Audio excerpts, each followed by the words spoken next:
Yep. Observing without evaluating. Yeah. Mm-hmm.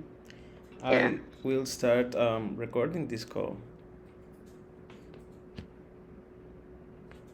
Okay. Lovely.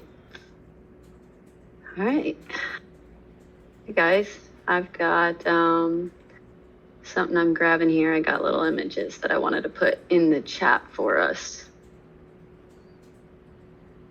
So I'm gonna go find those.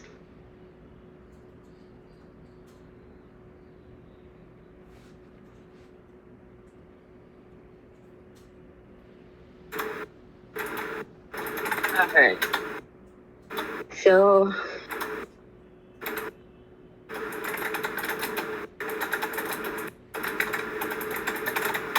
Dan, are you able to mute?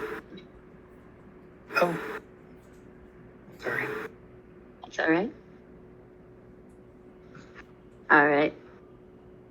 So after reading through chapter 3, I went ahead and grabbed sort of some screenshots throughout the book, cutting out, since we read through it, I kind of cut out just like the things I wanted to talk about as a group.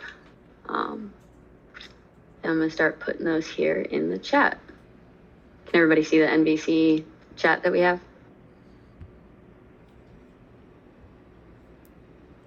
Yeah, I just saw the first screen. All right. Yep, thanks. Yeah. So I'm gonna read through this part just because it was like thick and rich. It's right in the beginning.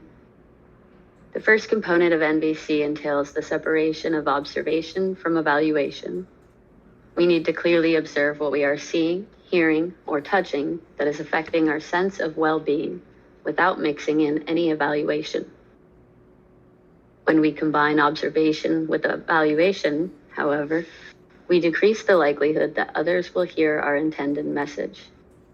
Instead, they are apt to hear criticism and thus resist what we are saying. I was wondering if anyone felt resonance to that, or how quickly they noticed that come up in conversations and interactions with other people.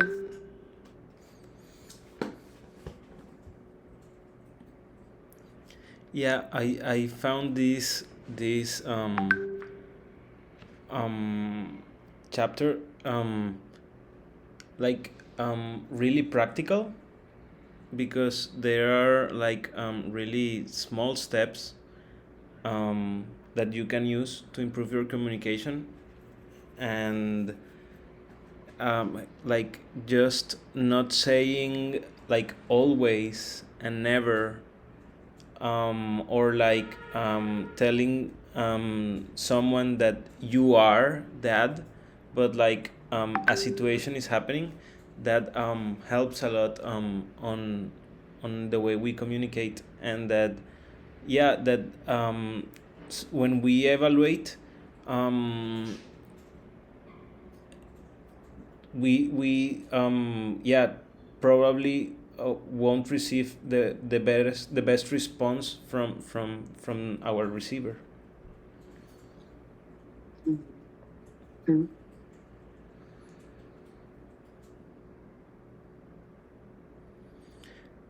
But also, other thing that I wanted to say is that I saw in this chapter that he focused a lot in observation when we are expressing, but he doesn't mention too much how to apply observation when we are receiving a message.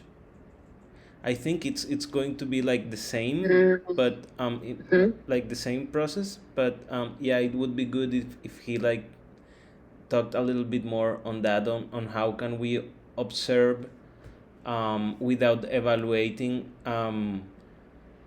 the things that are said to us. Mm-hmm. Yeah.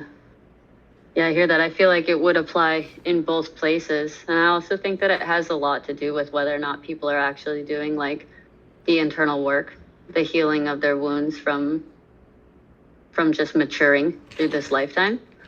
I think that would definitely play a role in it.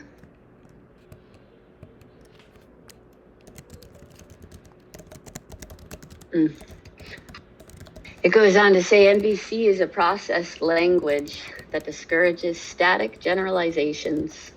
Instead, evaluations are to be based on observations specific to time and context. Semantist Wendell Johnson pointed out that we create many problems for ourselves by using static language to express or capture a reality that is ever-changing. Our language is an imperfect instrument created by ancient and ignorant men.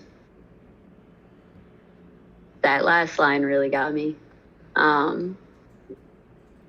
It's really good. Sad, it's sad, but poignant. Right. My friend Morgan says this thing, and it's kind of like, you know, everyone's got like lineage and history and culture that is rich, but what a lot of folks here, and this is my part, what a lot of folks here, or for me, because I'm in the States, a lot of people here, there's like, you know, being an American or whatever that is or whatever, but a lot of like culture was kind of like rinsed out in the process of that. And something that I really appreciate is when people hold spaces and containers by setting setting some sort of context, explaining or just like addressing it to the group that we are all using the colonizer's tongue to like speak through our oppression and experiences of trauma. And like that has a significant impact within itself, the actual language that we're using, like what we have access to. So that sentence like stung out, like it just stung, it stuck out for me because it feels relevant to the other thing. It's certainly relevant. It's just for, you know, people like myself who are can't really justify. I mean, I'm sure I have some whatever minority really means, some other than what I feel like I am now, relevant cultural background. It's hard to claim that publicly and justify that when other people clearly have a much better claim to having been oppressed in some capacity and having their, like you say, are indicating their culture, you know, whitewashed and suppressed, and so it's just hard to elaborate that from my own perspective. I just tend to stay quiet, except being, you know, in the colonizer's tone. So I also recall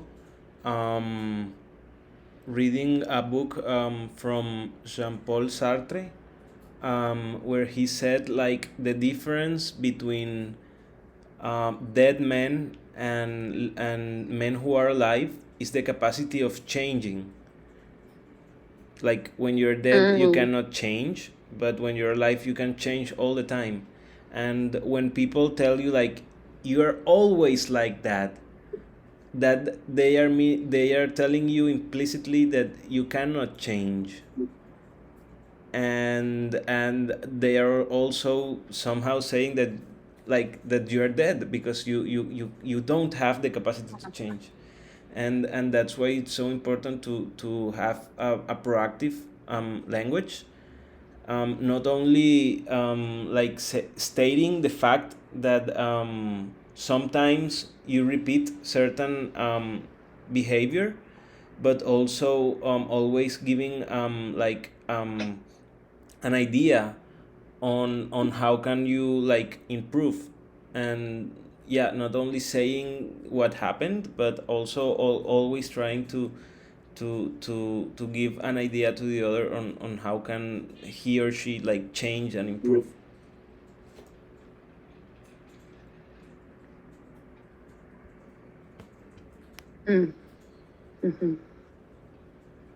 Welcome, Bianca. I've got some images that I'm putting in the chat. I took screenshots last night as I read through the book, and I pulled out the nuggets. I'll be putting the page numbers and the images, and I'll be reading them aloud so they can be heard. it's a lovely idea, by the way. It's really a neat idea. I like it. Yeah, cool. And then it's like notes for us. We can like see it later. Next one I got is the page 28, PDF 47, if you're following along. There was a sentence that said, while the effects of negative labels such as lazy and stupid may be more obvious, even a positive or an apparently neutral label such as cook limits our perception of the totality of another person's being. I love that. I love that. I love the way, like how simple it was to lay out how easy it is for us to turn people into the things they do or reduce them to some skill they have, as opposed to like appreciating the entirety of their being. So, like, what do we call that type of language where we're indirectly or unintentionally not acknowledging the totality of somebody's Objectification. Mm-hmm. We're I mean, treating the and other so as an object. So okay, so that's obviously with this to be minimized at every opportunity, and be more aware of it, but is it a sin to be unaware of doing something wrong, I guess? I want to say no. I want to say no to that. I want to say that there are like different levels of being socialized and aware. And depending on how oppressed an individual is by their environment and their experience on life, they may or may not have access, to like have the awareness, to have the resources, to say better things, to be less harmful. There's a lot of responsibility we put on individual people about like how they act and behave towards one another without actually acknowledging that people are lacking resources for so many reasons. That's very true. Yeah. Also, one thing that didn't talk to us before, looking at the praise system, is that when we say like someone is amazing, we are also like somehow evaluating that person. We are positively evaluating, but that it's better to really try to state the fact that like gave you happiness, or that made you feel supported or proud, and not like saying you are that or that, because that also like puts weight on the shoulder of people. That's a good point. It creates an expectation that they have to then live up to. That they And it's not. It's like how we've been trained to talk. It took like somebody like Marshall Rosenberg to kind of figure out what even was going on with the language for us to have awareness of it. And I don't think it's necessarily bad, but it's just part of a pattern where we judge what people are, and then it has some negative externalities overall, but just part of that pattern. It's hard to vilify. Like I can hear my mom saying like, well, what am I supposed to say, or something like that. It's hard to vilify somebody when they just aren't aware of, or even can't even really get their themselves around the concept of that this is an ideal, objectifying is not the ideal way of communicating. Yeah, like when you objectify others, you also make a reflection of yourself as an objectifier. yeah, those relationships in logic are called sine qua non, and it means like um, without this there cannot be the other thing.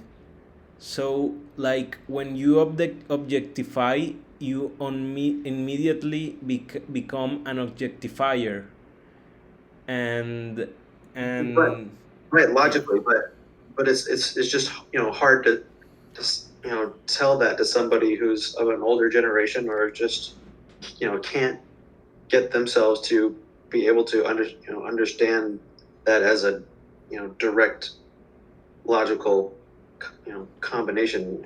It feels it feels difficult to vilify somebody for that, even though it's clear to acknowledge that that's that's the case. Objectifying makes you an objectifier, but Well, and I don't think our objective here is to go around policing people on like how, you said I'm awesome. That's objectifying. How dare you?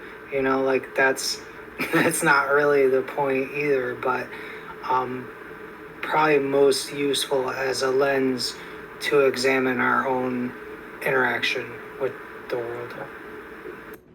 thanks. That's very true. Thank you.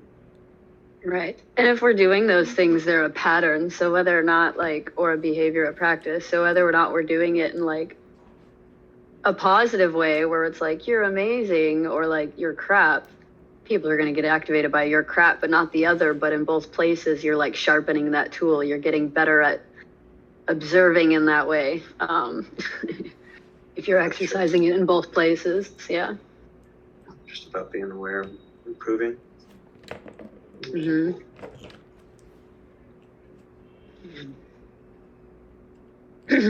Another nugget I liked was the highest form of human intelligence. The Indian philosopher, I'm not going to try to pronounce their name,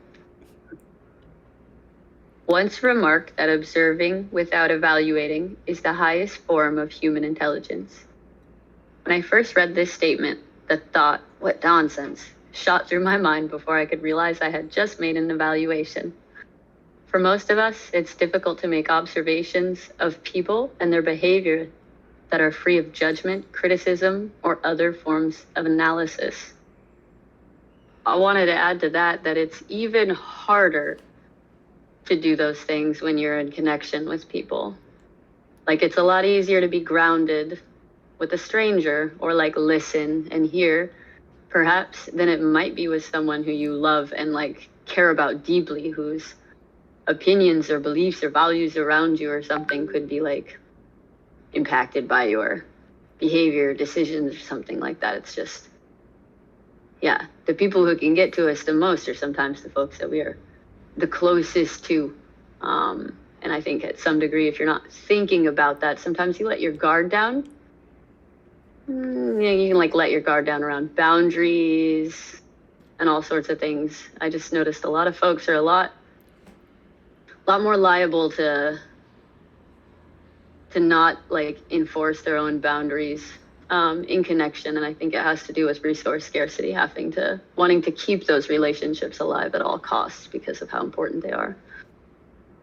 Curious what other people think about that, or about this human intelligence bit. You can certainly be afraid to lose what you already have, and it might cause you to act unideal in that respect. You should not try too hard to rectify whatever you are now aware of as wrong, because it's just fear of the unknown. Mm-hmm. Yeah.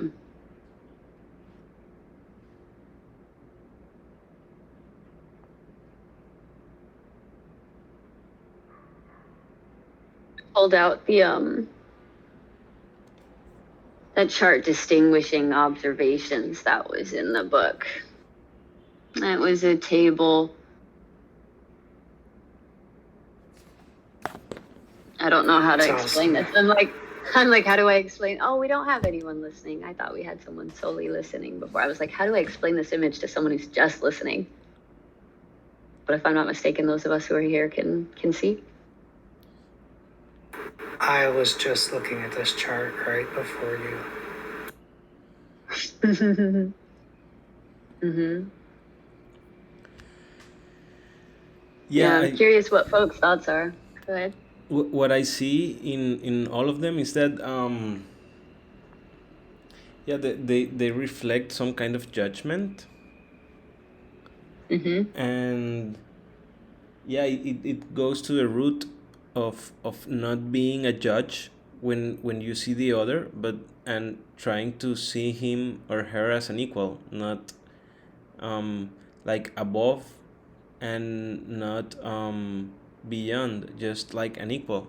And yeah, like what I was saying before, like dog procrastinates, you are giving that connotation to a person, and you are not letting him the space to change when you say that, because you are saying, associating that quality to that, to that human. So yeah, that when you say that you take away the capacity of change, um the reaction is completely the opposite, that maybe what you want to say when you say that. Mm.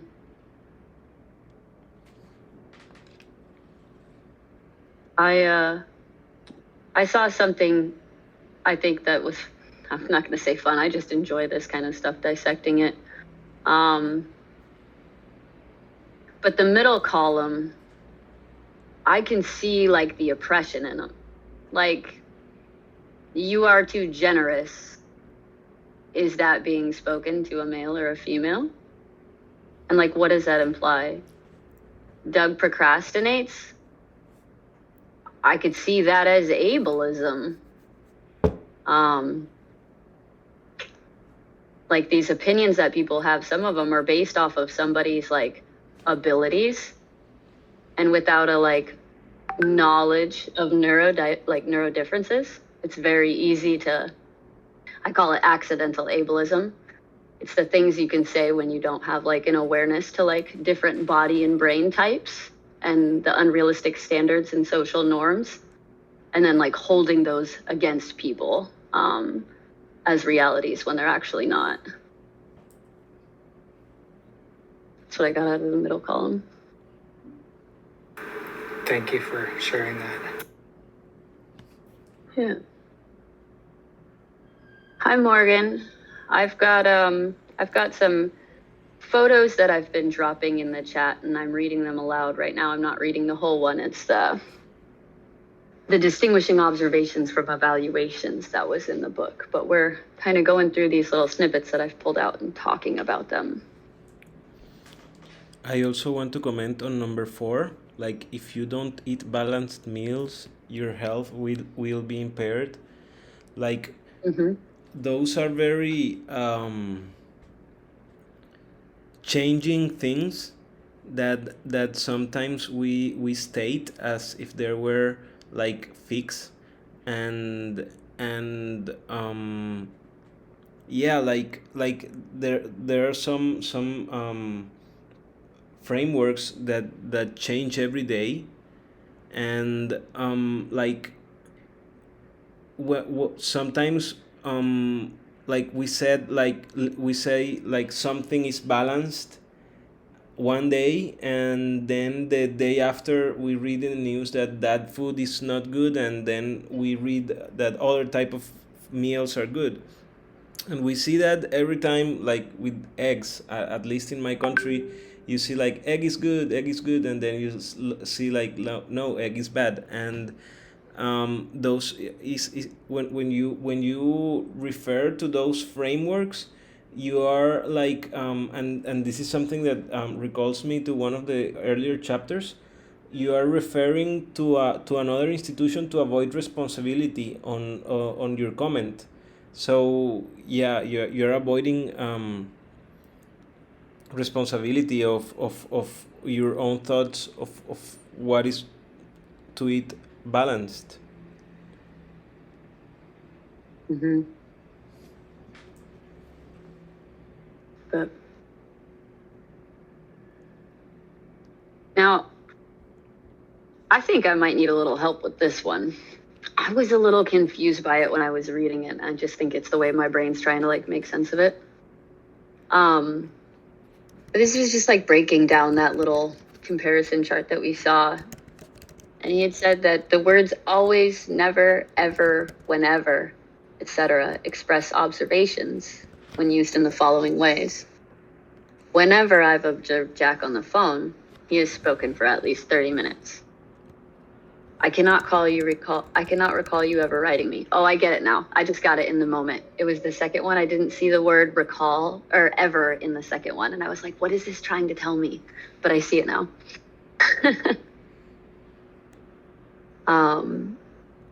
Talks about how some of these words are exaggerations, saying you are always busy. She is never there when she's needed.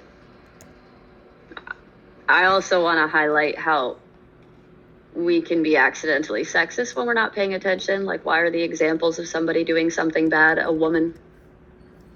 Does it go back and forth? No one's perfect. But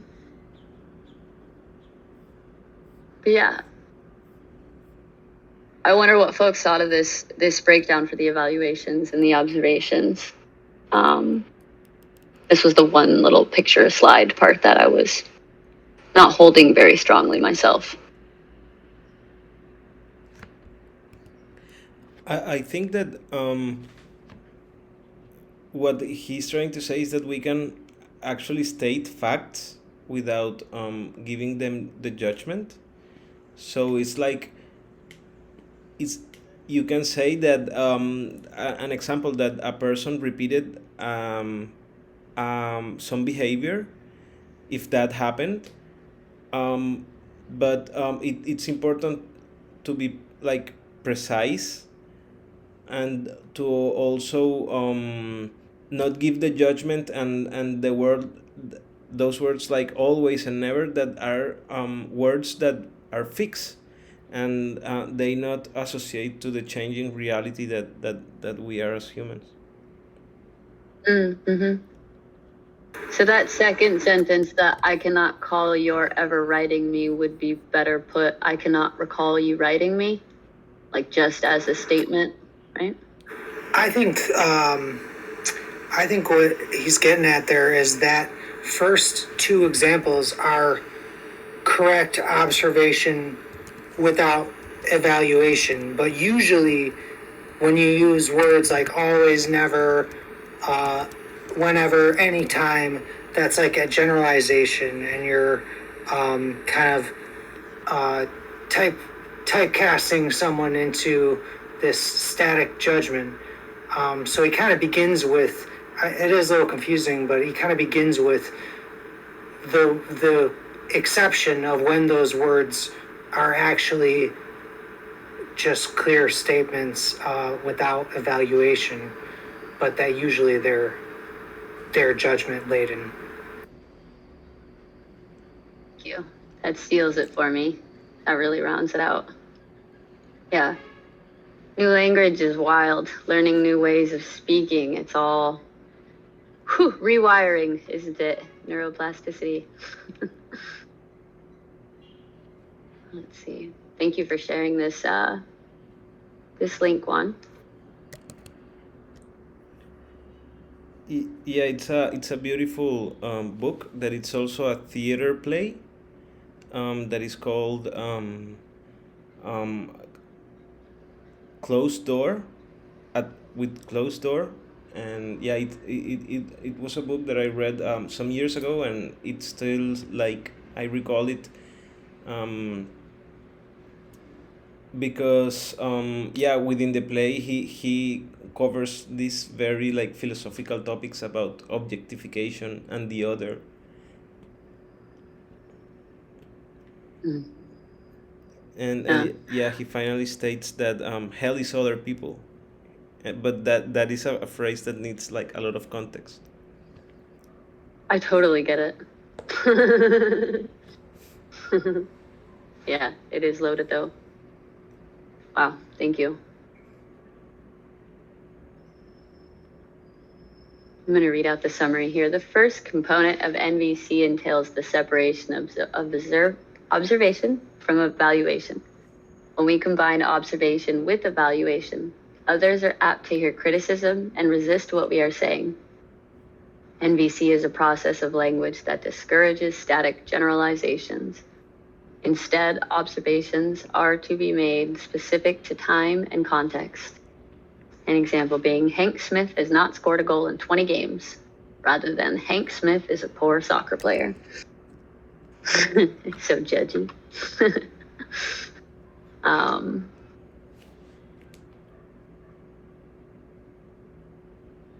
going to pull up the exercise from the book.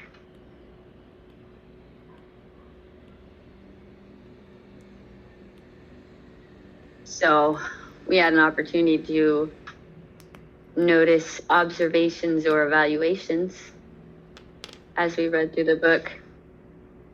I was wondering if anyone found this to be like challenging, or if they had to do any double takes on any questions or anything like that when they were looking at this list of observations and evaluations.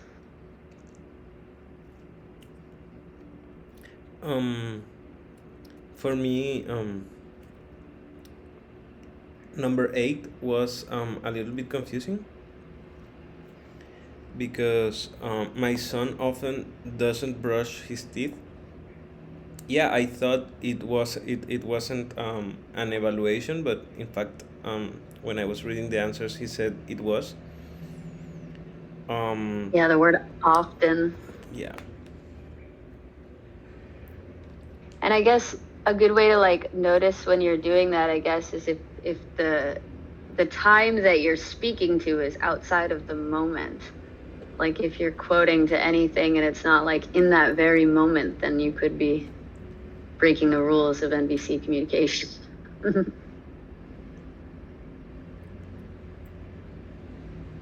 Well, I don't know if that's, I think it's just that, you know, it's the idea is to not overgeneralize, to say, like, you did this X number of times is a clear statement, but then to say that you're always doing XYZ is a judgment. So if you, the more that you, and yes, when you can speak in the present language, then it's a lot easier to be clear about the without evaluation. Is it possible to speak about the past without evaluating? If we try to agree on facts, I think it's possible, but and this is something that I have seen here in the peace process in Colombia, because we have been trying to rebuild the story of the violence, to like have transparency on the number of victims and what happened. But what we have found is that there are multiple truths, that on the same fact, if you interview one side, they will tell you something, and on the other side, they will tell you something different, and that the truth like accommodates to the people who is speaking it. And I will give an example. On the university that I worked at before, there were some students that died in the campus because of explosives. And when you interview the students and the side of the students, yeah, they say that this was like an attack to the students. And when you interview the university, they tell you like they were students that were planning a riot against the institution. So and when you keep digging into both versions. Like both versions make perfect sense, and you can see the truth from one side or the other. But I think that what is important is not only to like state one truth, but to be open to multiple truths coming from the people, and also to only try to state facts that can be that can be agreed by both parts, because always we hear like history is written by the winners. So yeah, what we think is the truth, or the things that about what happened before, um, there's always a lot of subjectivity in it. Like you can stand from a Christian side of history, and you will measure um, your chronology in 2,000 years. But if you stand from a Chinese point of view, you would all like count time and history differently. And also, if you read a book from before colonization here in America, you will also hear to different truths and different time conceptions and conceptions about the human. So yeah, I think that talking about the past is difficult, but we can try to agree at least on facts, on certain facts. Mm-hmm. So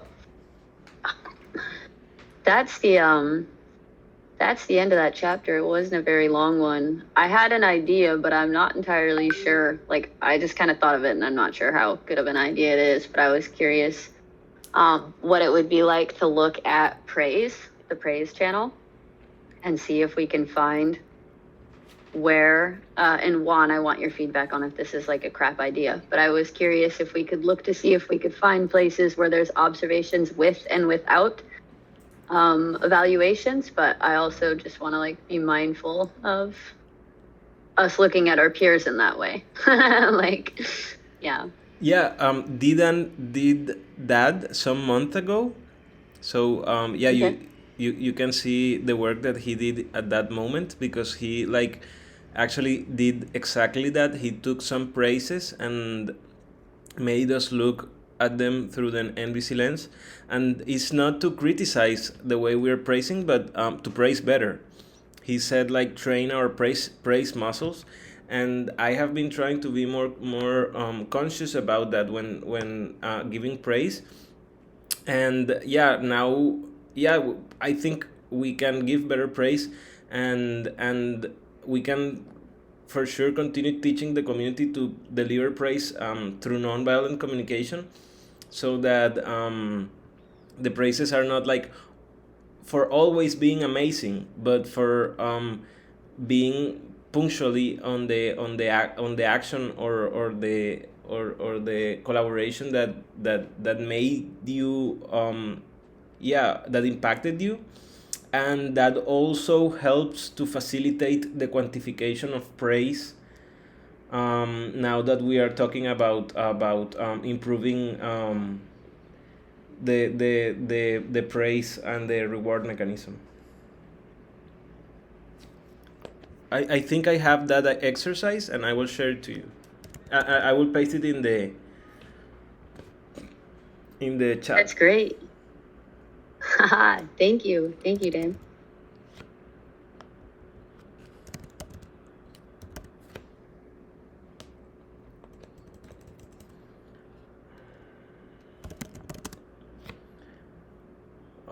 Yeah, I am searching for it. Otherwise, we can No. start wrapping up this call. If you feel like it, Aloysius. Yeah, that's what I brought to share for this chapter. I was wondering if anyone wanted to talk about anything else from it, or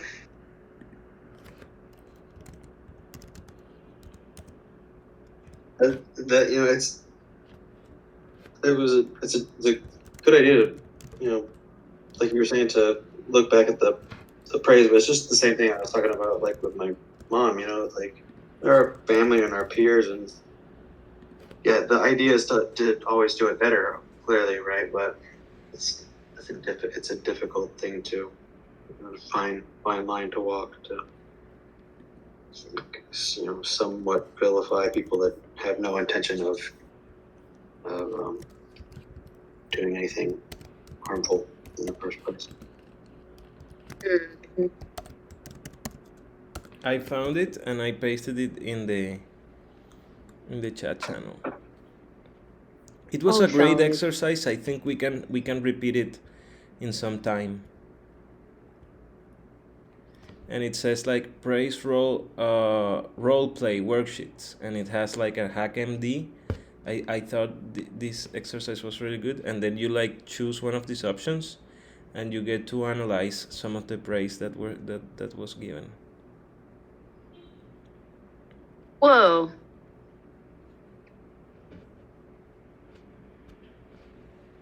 Yeah. So it's really great that we can always bring back some of the work that we did in the past. This is really cool. Thank you. Actually, I just stepped back. I didn't. I just walked back to the screen for this. Yeah, I got my dev hat on. Now I'm like, ooh, look at these calls and how they're populating on here. I'm like, this is neat. Yeah. Thank you for sharing this. And thank you, Aloysius, for leading this call. It's great to have this rotative facilitation in the work in this book club. And I think that Bianca was going to lead chapter number 4, but I will approach to her in the coming days to see if she confirms. If not, I will talk with David that he offered to, or well, we can do it sharing our thoughts in the next chapter. Love it. Thanks everyone for joining. Love you all. Take care and thank you. Bye, everyone. Thank you, Alex. Thanks, everyone. Thank you. See you Thanks, later. Aloysius. Thank you. You're welcome. See you Thank later. you, Organic. Reach, pitch, peach, peep, cheap. Reap cheap. Yeah, it's just a mouse. It's a mouse. You're just going cheap. Very cheap. Okay. Bye. Yeah, thanks, man. Okay, bye.